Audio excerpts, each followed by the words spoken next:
આપણે બધા સફળ થવા માંગીએ છીએ ખરું ને? પણ શું આપણે ક્યારેય વિચાર્યું છે કે આપણી વાતચીત કરવાની રીત એમાં કેટલો મોટો ભાગ ભજવે છે? ચાલો આજે આપણે શબ્દોથી દિલ જીતવાના આ રહસ્યને સમજીએ. ક્યારેક એવું થાય છે ને કે મનમાં તો ઘણું બધું હોય પણ જ્યારે બોલવાનો સમય આવે ત્યારે સાચા શબ્દો જ ન મળે અને હાથમાં આવેલી એક મોટી તક એમ જ જતી રહે. આ લગભગ બધા સાથે ક્યારેક ને ક્યારેક તો બન્યું જ હશે. ચાલો એક ઉદાહરણ જોઈએ. આ છે નેહા. પોતાની કંપનીમાં સૌથી મહેનતુ, સૌથી કાબેલ. પણ જ્યારે પણ પ્રમોશનની વાત આવે ત્યારે એ રહી જાય. કેમ? કારણ કે મીટિંગમાં એના મનમાં જબરદસ્ત આઈડિયાઝ હોય પણ ડરને કારણે ચૂપ જ રહેતી. તો આ ચૂપકીદીની દિવાલને તોડવા માટે આપણે શું કરી શકીએ? ચાલો આપણે એક સફર પર નીકળીએ જેમાં આપણે પહેલાં આ અદૃશ્ય અવરોધને સમજીશું, પછી આપણી અંદરથી તૈયારી કરીશું, આપણી વાતને અસરકારક રીતે રજૂ કરતા શીખીશું, લોકો સાથે દિલથી જોડાશું અને છેલ્લે આ કળામાં માસ્ટરી મેળવીશું. તો ચાલો શરૂ કરીએ પહેલા પગલાંથી. આ અદૃશ્ય અવરોધ આ છે શું ખરેખર? કઈ એવી વસ્તુ છે જે આપણી પાસે બધું હોવા છતાં આપણને પાછળ ધકેલી દે છે?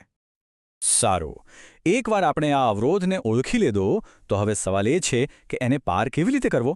જુઓ, આનો જવાબ બહારની દુનિયામાં નથી, એ આપણી અંદર જ છે. વાત છે આંતરિક તૈયારીની, એક મજબૂત પાયાની. જાણો છો, સારી વાતચીતની શરૂઆત બોલવાથી નથી થતી પણ સાંભળવાથી થાય છે. અને સાંભળવાનો મતલબ એ નહીં કે આપણે જવાબ આપવા માટે રાહ જોઈએ. ના, એનો મતલબ છે કે આપણે સામેવાળાને સમજવા માટે સાંભળીએ, તેમની આંખોમાં જોઈને, વચ્ચે ટોક્યા વગર, અને આપણા હાવભાવથી એમને બતાવીએ કે હા, હું તમારી વાત ધ્યાનથી સાંભળી રહ્યો છું. એક વાર્તા સાંભળો. એક યુવાન, ટેકનિકલી બ્રિલિયન્ટ, પોતાના ડ્રીમ જોબના ઇન્ટરવ્યૂમાં ગયો. એની પાસે બધા જ જવાબ હતા પણ એનો અવાજ કાંપી રહ્યો હતો, એનામાં આત્મવિશ્વાસ નહોતો દેખાઈ રહ્યો અને બસ એ નોકરી એના હાથમાંથી જતી રહી. આ બતાવે છે કે જ્ઞાન કરતાં પણ વધારે લોકો તમારો આત્મવિશ્વાસ જુએ છે. આપણે હંમેશા શું કરીએ છીએ? વાતચીતમાં જરા પણ ખાલી જગ્યા આવે એટલે ફટાફટ બોલીને એને ભરી દઈએ છીએ. પણ શું તમે જાણો છો કે મૌન પણ કેટલું શક્તિશાળી હોઈ શકે છે? એક નાનકડો વિરામ, એક નાનકડો પોઝ તમારા શબ્દોને વજન આપે છે. એ બતાવે છે કે તમે વિચારીને બોલી રહ્યા છો. તો મૌનથી ડરવાની જરૂર નથી, એનો સ્માર્ટલી ઉપયોગ કરો. આપણે આપણા શબ્દોને સુંદર બનાવવા માટે કેટલી મહેનત કરીએ છીએ, બરાબર ને? પણ જો હું કહું કે વાતચીતમાં શબ્દોનો પ્રભાવ ફક્ત 7% છે તો ચોંકી ગયા ને? હા, એ સાચું છે. બાકીનો 93% પ્રભાવ તો આપણા અવાજના ટોન અને આપણા શારીરિક હાવભાવ એટલે કે બોડી લેંગ્વેજનું છે. આનો સીધો મતલબ એ છે કે લોકો જે સાંભળે છે એના કરતાં જે જુએ છે એના પર વધુ વિશ્વાસ કરે છે. એટલે કે આપણી અંદર હંમેશા બે અવાજ કામ કરતા હોય છે. એક જે આપણા મોઢામાંથી નીકળે છે અને બીજો જે વધુ શક્તિશાળી છે, જે આપણું શરીર બોલે છે. તમારા શબ્દો ભલે કહેતા હોય કે હું કોન્ફિડન્ટ છું, પણ જો તમારા ખભા ઝૂકેલા હોય તો કોઈ તમારી વાત નહીં માને. સાચો પ્રભાવ ત્યારે જ પડે છે જ્યારે આ બંને અવાજ એક જ સૂરમાં વાત કરે. તો હવે આપણે અંદરથી તૈયાર છીએ. આપણા શબ્દો અને શરીર એકસાથે કામ કરી રહ્યા છે. હવે વારો છે આપણી વાતને દુનિયા સામે અસરકારક રીતે રજૂ કરવાનો.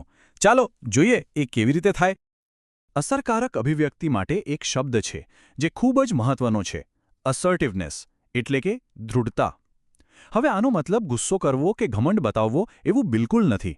આ તો એક કળા છે. પોતાની વાતને આત્મવિશ્વાસથી પણ પૂરા આદર સાથે રજૂ કરવાની કળા. આપણે મોટાભાગના લોકો છે ને બેમાંથી એક ભૂલ કરીએ છીએ.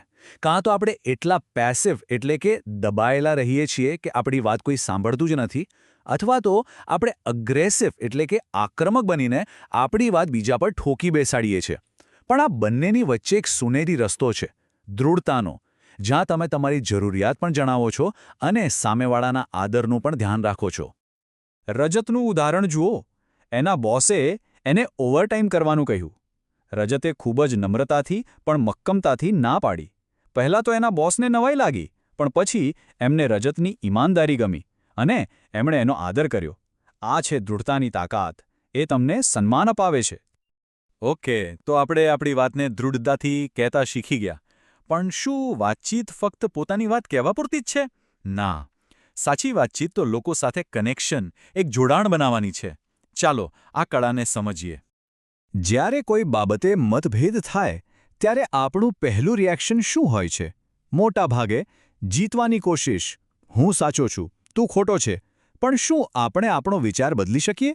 શું આપણે એવું વિચારી શકીએ કે મતભેદનો હેતુ જીતવાનો નહીં, પણ એકબીજાને સમજવાનો છે? જે ક્ષણે આપણે આ સમજી જઈએ ત્યાંથી સાચું જોડાણ શરૂ થાય છે. અને આ સમજ સુધી પહોંચવા માટેના કેટલાક સરળ સ્ટેપ્સ છે. પહેલું, જીતવા માટે નહીં, સમજવા માટે સાંભળો. બીજું, વ્યક્તિ અને સમસ્યાને અલગ પાડો. લડાઈ વ્યક્તિ સાથે નથી, સમસ્યા સાથે છે.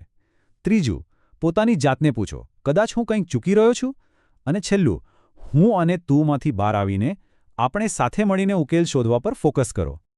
આ બધી બાબતોના મૂળમાં એક જ શક્તિ છે, ઇમોશનલ ઇન્ટેલિજન્સ, એટલે કે EQ. આનો મતલબ ખાલી ઇમોશનલ થવું એવો નથી, પણ પોતાની અને બીજાની લાગણીઓને ઓળખવી, સમજવી અને તેને યોગ્ય રીતે મેનેજ કરવી. જે લોકોનો EQ સારો હોય છે એ લોકો જ ખરા અર્થમાં મજબૂત સંબંધો બનાવી શકે છે. એક ટીચર હતા, રિયા.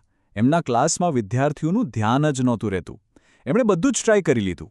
પછી એમણે ભણાવવાનું છોડીને બાળકોને સમજવાનું શરૂ કર્યું, એમની લાગણીઓને, એમના ડરને, અને બસ જાણે જાદુ થઈ ગયો. બાળકો એમની સાથે જોડાવા લાગ્યા. આ છે ઇમોશનલ કનેક્શનની તાકાત, જે મોટા મોટા લેક્ચર્સ પણ નથી કરી શકતા. તો આપણે આંતરિક તૈયારીથી શરૂ કરીને ભાવનાત્મક જોડાણ સુધી પહોંચ્યા. પણ આ બધું જ્ઞાન ત્યાં સુધી અધૂરું છે જ્યાં સુધી આપણે એને અમલમાં ન મૂકીએ. કારણ કે વાતચીત એ કોઈ ટેલેન્ટ નથી, એ એક સ્કિલ છે, એક કૌશલ્ય છે. તો ચાલો હવે નિપુણતાના માર્ગ પર આગળ વધીએ. એક વાત ગાંઠ બાંધી લેવા જેવી છે, કોઈ પણ સારો વક્તા જન્મથી નથી હોતો, એ બને છે સતત પ્રેક્ટિસથી. શું તમે માનશો કે દુનિયાના સૌથી સફળ ઇન્વેસ્ટરમાંના એક, વોરન બફેટ, એક સમયે પબ્લિક સ્પીકિંગથી ખૂબ ડરતા હતા, પણ એમણે પ્રેક્ટિસ કરીને એ જ ડરને પોતાની સૌથી મોટી તાકાત બનાવી દીધો. તો પછી પ્રેક્ટિસ કેવી રીતે કરવી? કોઈ મોટી વસ્તુ નથી કરવાની. નાના નાના પગલાં લો. દરરોજ કોઈ એક નવી વ્યક્તિ સાથે વાત કરો.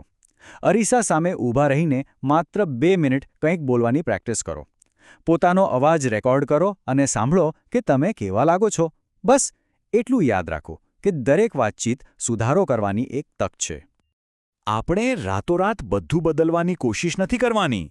ફક્ત એક નાનકડો ટાર્ગેટ રાખો. દરરોજ ફક્ત 1% વધુ સારું બનવાનું છે. આ નાનો લાગતો સુધારો લાંબા ગાળે જબરદસ્ત પરિણામ આપશે. આ શક્ય છે, બિલકુલ શક્ય છે. તો હવે આ બધું જાણ્યા પછી તમારી આગામી વાતચીત એ તમારા માટે શું છે? એક પડકાર છે કે પછી એક તક? નિર્ણય હવે તમારે લેવાનો છે. આશા છે કે આ સમજ તમને તમારા શબ્દોને નવી તાકાત આપવામાં મદદ કરશે.